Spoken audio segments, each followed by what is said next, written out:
الحمد لله نحمده ونستعينه ونؤمن به ونتوكل عليه ونعوذ بالله من شرور أنفسنا ومن سيئات أعمالنا فمن يضلله فلا هادي له ونشهد أن لا إله إلا الله وأشهد أن محمدا عبده ورسوله أرسله بالهدى ودين الحق ليظهره على الدين كله ولو كره المشركون. أما بعد رب اشرح لي صدري ويسر لي أمري واحلل عقدة من لساني يفقه قولي. رب اشرح لي صدري ويسر لي أمري واحلل عقدة من لساني يفقه قولي. رب اشرح لي صدري ويسر لي أمري واحلل عقدة من لساني يفقه قولي. يا ربي بالمصطفى بلغ مقاصدنا واغفر لنا ما مضى يا واسع الكرم. مولاي صل وسلم دائما أبدا على حبيبك الخلق كلهم. بسم الله الرحمن الرحيم. إن الله وملائكته يصلون على النبي يا أيها الذين آمنوا صلوا عليه وسلموا تسليما.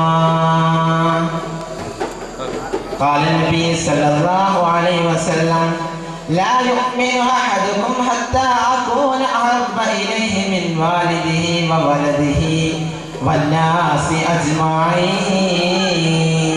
أجمعين. ബഹുമാനവും ആദരവും നിറഞ്ഞ ഒന്നിരൊന്നരായ ശൈഖുന ഉസ്താദ് അവറുകൾ, മറ്റു ഉസ്താദുമാരെ, മുതഅല്ലിം സുഹൃത്തുക്കളെ, ഉമ്മപെങ്ങന്മാരെ, അസ്സലാമു അലൈക്കും വറഹ്മത്തുള്ളാഹി തആല വബറകാതുഹു. ഞാൻ എഴുന്നേറ്റ് നിന്നിട്ടുള്ളത് പ്രവാചക സ്നേഹം എന്ന വിഷയത്തെക്കുറിച്ച് അല്പം ചില കാര്യങ്ങൾ മാത്രം നിങ്ങളുടെ മുന്നിൽ അവതരിപ്പിച്ചുകൊണ്ട് ഞാൻ നിർത്താം. ഞാൻ സർവശക്തൻ തൗഫീഖ് നൽകാൻ അനുഗ്രഹിക്കുമാറാവട്ടെ. പ്രവാചക സ്നേഹം എന്ന വിഷയത്തെക്കുറിച്ച് പറയുകയാണെങ്കിൽ പ്രവാചകനെ പ്രണയിച്ച് ഒരുപാട് പ്രതീകങ്ങൾ ഞങ്ങൾക്ക് മുന്നിൽ കഴിഞ്ഞു പോയിട്ടുണ്ട്. ഒരുപാട് പേർ അല്ലാഹുവിന്റെ ഹബീബിനെ വളരെയേറെ സ്നേഹിച്ച് ഒരുപാട് പുണ്യങ്ങൾ കരസ്ഥമാക്കിയ ഒരുപാട് മഹൽ വ്യക്തിത്വങ്ങൾ ഞങ്ങൾക്ക് മുന്നേ കഴിഞ്ഞു പോയി. പ്രവാചകന്റെ സ്നേഹത്തെ കുറിച്ച് ആദ്യമായി എന്റെ മനസ്സിലേക്ക് ഓർമ്മ വരുന്നത് അത് മഹാനായ അബൂ അയ്യൂബ് അൻസാരി റളിയല്ലാഹു അൻഹു തങ്ങളെയാ. ആരാ മഹാനായ അബൂ അയ്യൂബ് അൻസാരി റളിയല്ലാഹു അൻഹു അറിയുമോ? എല്ലാ സുഖങ്ങളും വിട്ട് അല്ലാഹുവിന്റെ റസൂൽ മക്കയിൽ നിന്ന് മദീനയിലേക്ക് പാലായനം ചെയ്തു വന്നപ്പോൾ അല്ലാഹുവിന്റെ ഹബീബിന് വേണ്ട സൗകര്യങ്ങൾ ഒരുക്കി കൊടുക്കാൻ, സ്വീകരണങ്ങൾ ഒരുക്കാൻ ഭാഗ്യം ലഭിച്ച ഒരു മഹാവ്യക്തിത്വത്തിന്റെ ഉടമയാണ് അത് മഹാനായ അബൂ അയ്യൂബ് അൻസാരി റളിയല്ലാഹു അൻഹു തങ്ങൾക്ക്. അങ്ങനെ മഹാനായ അബൂ അയ്യൂബ് അൻസാരി റളിയല്ലാഹു തങ്ങളുടെ വീട്ടിലായിരുന്നു അല്ലാഹുവിന്റെ റസൂൽ താമസിച്ചത്. അങ്ങനെ അല്ലാഹുവിന്റെ റസൂൽ സല്ലല്ലാഹു അലൈഹി വസല്ലം തങ്ങൾ വീടിന്റെ താഴ്നിലയിൽ ചോദിക്കുമ്പോൾ അയ്യൂബ് അൻസാരി റളിയല്ലാഹു അൻഹു രാത്രിയായപ്പോൾ മഹാനവർക്ക് കിടന്നിട്ട് ഉറക്കം വരുന്നില്ല. എന്തേ കാരണം എന്തല്ലേ?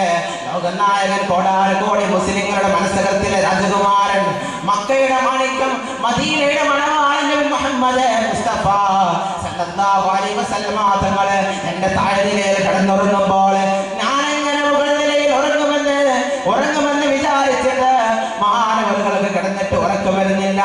എന്റെ ചലനം കാരണം വല്ല പൊടിപടലങ്ങളും മഹാനായ നബി തങ്ങളുടെ മേത്ത് വീണാൽ ഞാൻ കാണും ലോകത്തിന്റെ നേതാവിന് ഉറക്കത്തിനൊരു പ്രയാസമാകുമല്ലോ എന്ന് വിചാരിച്ചുകൊണ്ട് മഹാനവറുകളതാ ആ രാവിലെ ആവുന്നവരെ ഉറങ്ങാതെ ഉറക്കൊഴിച്ച് നിൽക്കുകയാ. പ്രഭാതങ്ങൾ പൊട്ടിപ്പിടരുന്ന സമയത്തതാ മഹാനായ നബി സല്ലല്ലാഹു അലൈഹി വസല്ലം തങ്ങളുടെ അടുത്തേക്ക് മഹാനായ അബൂ അയ്യൂബ് അൻസാരി റളിയല്ലാഹു അൻഹു കടന്നു ചെല്ലുകയാ. യാ റസൂലല്ലാഹ്, ഞാൻ ഇന്നലെ രാത്രി തീരെ ഉറങ്ങിയില്ല ഹബീബേ. റസൂലേ, ഞാൻ ഇന്നലെ കിടന്നുറങ്ങിയില്ല. എന്തേ അയ്യൂബേ കാരണമെന്ന് മഹാനായ നബി സല്ലല്ലാഹു അലൈഹി വസല്ലം തങ്ങളോട് ചോദിക്കുമ്പോൾ മഹാനവറുകളെന്ന് അവിടുന്ന് പറയുകയാണ്, ലോകത്തിന്റെ നായകൻ താഴ്നിലയിൽ കിടന്നുറങ്ങുമ്പോൾ ഞാൻ മുകളിൽ ഉറങ്ങുന്നത് ശരിയല്ല എന്ന് തോന്നിയത് കൊണ്ടാണ് എനിക്ക് ഉറക്കം വരാറുള്ളത്. എന്റെ ഉപ്പയും ഉമ്മയും അങ്ങേക്ക് രണ്ടമാണ് നബിയേ. ഞാൻ താഴെയും ഞാൻ മുകളിലും അങ്ങ് താഴെയും കിടക്കുന്നത് എനിക്ക് ഇഷ്ടമല്ല നബിയേ എന്ന് വിചാരിച്ചുകൊണ്ടാണ് എനിക്ക് ഇന്നലെ കിടന്നിട്ട് ഉറക്കം വരാത്തതെന്ന് പറയുമ്പോൾ മുസ്ലിമേ, നാം ഒന്ന് ചിന്തിക്കണം. പ്രമാദം ഇത്രമാത്രം സ്നേഹിച്ച ഒരുപാട് വ്യക്തിത്വം ഞങ്ങൾക്ക് മുന്നേ കഴിഞ്ഞു പോയിട്ടുണ്ട്. തീർന്നില്ല. ആരാ മഹാനായ സിദ്ദീഖ് അക്ബർ റളിയല്ലാഹു അൻഹു അറിയുമോ? ഒരിക്കലതാ ശത്രുക്കളെ പറഞ്ഞുകൊണ്ട് അന്നാലെ റസൂൽ സൗറന്ന ഗുഹയിലേക്ക് അഭയം പ്രാപിക്കാൻ വേണ്ടി സൗറന്ന ഗുഹയുടെ അടുത്തെത്തിയപ്പോൾ അതാ മഹാനായ അബൂബക്കർ സിദ്ദീഖ് റളിയല്ലാഹു അൻഹു എന്ന് പറയുകയാ, യാ റസൂലല്ലാഹ്, അങ്ങിതിലേക്ക് പ്രവേശിക്കരുത് നബിയേ. ഞാൻ പോയി ഇതിന്റെ അകത്തുള്ള എല്ലാം വൃത്തിയാക്കിയതിന് ശേഷം ഇതിലേക്ക് കടക്കണമെന്ന് പറഞ്ഞുകൊണ്ട് മഹാനായ സിദ്ദീഖ് അക്ബർ റളിയല്ലാഹു അൻഹു ഗുഹയുടെ അകത്ത് കയറിക്കൊണ്ട് അതിലുള്ളതായ ഒരുപാട് കാര്യങ്ങള് തന്റേതായ വസ്ത്രം കീറിക്കൊണ്ട് നടക്കുകയാണ്. അങ്ങനെ രണ്ടു ഓട്ട ബാക്കി വന്നപ്പോൾ മഹാനായ സിദ്ദീഖ് അക്ബർ റളിയല്ലാഹു അൻഹു തന്റെ പാദകാലം ഓട്ട അടച്ചു പിടിച്ചുകൊണ്ട് ലോകനായകൻ ഗുഹയിലേക്ക് ക്ഷണിക്കുകയാ. മഹാനായ നബി സല്ലല്ലാഹു അലൈഹി വസല്ലം തങ്ങള് ഗുഹയുടെ അകത്തളത്തിൽ കയറിക്കൊണ്ട് മഹാനായ സിദ്ദീഖ് റളിയല്ലാഹു അൻഹുവിന്റെ മടിയിൽ തല വെച്ചുകൊണ്ട് അറിയാതെ അവിടുന്ന് മയങ്ങിപ്പോവുകയാണ്. അങ്ങനെ പെട്ടെന്നതാ മഹാനായ സിദ്ദീഖ് റളിയല്ലാഹു അൻഹുവിന്റെ കാലിലതാ ഒരു വിസർജന്തു കൊത്തുകയാണ്, ഒരു പാമ്പ് കൊത്തുകയാണ്. വേദന കൊണ്ട് മഹാനായ സിദ്ദീഖ് റളിയല്ലാഹു അൻഹു അവിടുന്ന് അറിയാതെ കണ്ണിൽ നിന്ന് കണ്ണുനീര് വന്നു പോയി. അത് ലോകനായകന്റെ ശറഫാക്കപ്പെട്ടതിന് മുഖത്തെ ഊറ്റി വീണപ്പോൾ ലോകനായകൻ ഉറക്കം നിന്ന് നെട്ടുകയാണ്. യാ അബൂബക്കറെ, എന്താണ് നിനക്ക് പറ്റിയത് അബൂബക്കറെ എന്ന് പറഞ്ഞുകൊണ്ട് നബി സല്ലല്ലാഹു അലൈഹി വസല്ലം തങ്ങൾ അവിടുന്ന് ചോദിക്കുമ്പോൾ അബൂബക്കർ സിദ്ദീഖ് റളിയല്ലാഹു അൻഹു അവരുടെ കാലിലൊരു വിസർജന്തു കൊത്തി നബിയെ എന്ന് പറഞ്ഞുകൊണ്ട് അവിടുന്ന് നബി സല്ലല്ലാഹു അലൈഹി വസല്ലം തങ്ങൾ ആ പാമ്പ് കൊത്തിയതായ സ്ഥലത്ത് തന്റേതായ ശറഫാക്കപ്പെട്ട ഉമിനീര് പുരട്ടി അവിടുന്ന് മഹാനായ സിദ്ദീഖ് അക്ബർ റളിയല്ലാഹു അൻഹു ആ വിഷം അവിടെ നിന്ന് നിർമ്മാണം ചെയ്ത് കൊടുത്തു. അല്ലാഹു സുബ്ഹാനഹു വ തആല ഒരുപാട് മഹാൻ വ്യക്തിത്വങ്ങൾ അല്ലാഹുവിന്റെ ഹബീബിനെ സ്നേഹിച്ചതുപോലെ നമുക്കും അവന്റെ ഹബീബിനെ സ്നേഹിക്കാൻ തൗഫീഖ് നൽകി അനുഗ്രഹിക്കുമാറാവട്ടെ.